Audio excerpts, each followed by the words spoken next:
मुंबईजवळील घारापुरी लेणीच्या इथं असलेल्या शिवपिंडीवर पूजा अर्चना जी आहे ती करण्यात आलेली आहे आणि एकूणच त्याच संदर्भात प्रश्न उपस्थित होत आहेत की इथून पुढे जिथे पूजा अर्चना होत नव्हती अशी काही ठिकाणं आहेत तिथं देखील आता जे हिंदू जनजागृती असेल किंवा मग जी लोक आहेत ती वळणार का।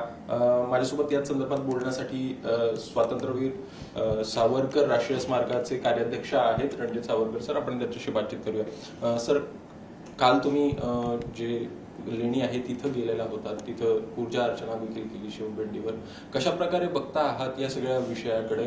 एकूण अयोध्या आणि त्यानंतर अनेक अशी ठिकाणं आहेत जिथं पूजा होत नव्हती, मात्र आता ते सगळा प्रश्न जो आहे तो पुन्हा एकदा समोर येताना दिसतोय। नाही, हा जनतेच्या आस्थेचा प्रश्न आहे आणि आस्थेची जी स्थानं, जी श्रद्धास्थानं आहेत, जी सगळ्यांची मेजॉरिटी लोकांची आहेत, तर त्याचा आदर सरकारने केलंच पाहिजे। ह्यालाच लोकशाही म्हणतात। म्हणजे व्यक्तिगत माझं मत काही असेल, पण जर कोणी एखाद्या जागेला त्याची श्रद्धा असेल तर ती मान्य व्हायला पाहिजे। आणि मुद्दा असा आहे मुळात की आर्किओलॉजिकल सर्व्हे ऑफ इंडियाकडे म्हणजे ASI कडे ही जी स्थानं आहेत त्याच्याकडे ते फक्त एक पुरातत्व स्थान म्हणून बघतात, पण मुळात हे काही जुनं स्थान नाही, हे काही लोकांनी इथे सहलीला म्हणून बांधलं नाही। तर ह्याचा मूळ उद्देश ती देवळं होती आणि ती पूजा अर्चेसाठीच केली होती। तर आज त्याचा पर्यटन म्हणून केवळ त्याच्याकडे बघण्यात येतं आणि आर्किओलॉजिकल सर्व्हे ऑफ इंडिया जे आहे ते आपली कक्षा ओलांडून हे अटी लादत आहेत। म्हणजे केवळ त्या जागेचं नुकसान होणार नाही हे बघण्याची त्यांची जबाबदारी आहे। ते आज मालक असल्यासारखं वागत आहेत आणि तिथे हिंदूंना पूजा करू देत नाहीत, परंतु ज्या काही मशिदी ASI कडे आहेत तिथे नमाज पडतात।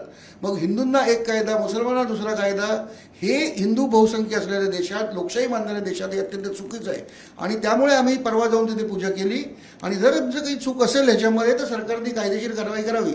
पण मला असं म्हणायचं आहे की अशी जी काही स्थळं असतील ती सगळी पुन्हा याच्यासाठी ओपन करून दिली पाहिजेत लोकांना। लोकांच्या भावना असतात, लोकांना वाटत असतं। अगदी घारापुरीतली माणसं बघितली तर तिकडे कोणी त्या गावकरी चपला घालून जात नाही, पण त्या माणसांना पण तिथे पूजा करतात, ते नुसतं नमस्कार करून ते परत येतात।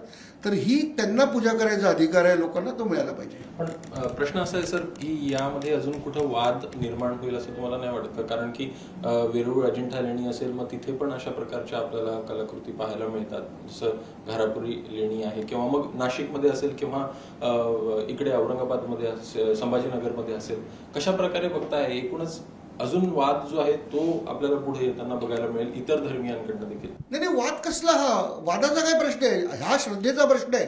ज्यांना त्या ठिकाणी जायचं नाही, पूजा नाही करायची, त्यांनी अजिबात जाऊ नये। ही हिंदूंची स्थळं आहेत, ज्यांना बघायला जायचं आहे, त्यांना जायचं असेल तर त्याचं पावित्र्य राखणं आवश्यक आहे, कारण ही तीर्थक्षेत्र आहेत।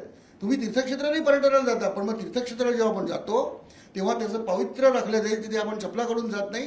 लोकांच्या भावनांना दुखवण्याचा तुम्हाला अधिकार नाही। तुम्हाला पूजा पसंत नसेल तर तुम्ही तिकडे जाऊ नका। हा वादाचा विषय नाही आहे, हा श्रद्धेचाच विषय आहे।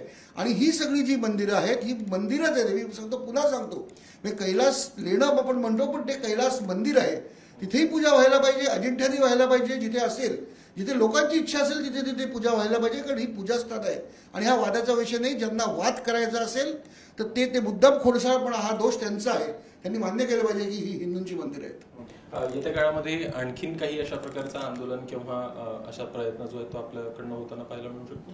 निश्चितच मुंबईत आणखीन 1-2 ठिकाणं आहेत, मला तिथल्या लोकांनी संपर्क साधलेला आहे आणि आम्ही तिथे जाऊन तिथेही पूजा करणार आहोत। धन्यवाद सर। तर एकूणच बघायचं तर या संदर्भात स्पष्टपणे सर सांगतायत की जी ही ठिकाणं आहेत तिथं ही हिंदूंची मंदिरं आहेत, त्यांची श्रद्धास्थान आहे, तिथे एकूणच पूजा अर्चा असेल किंवा मग जे नमस्कार आपण करतो ते ह्या सगळ्या धार्मिक विधी देखील व्हायला पाहिजे।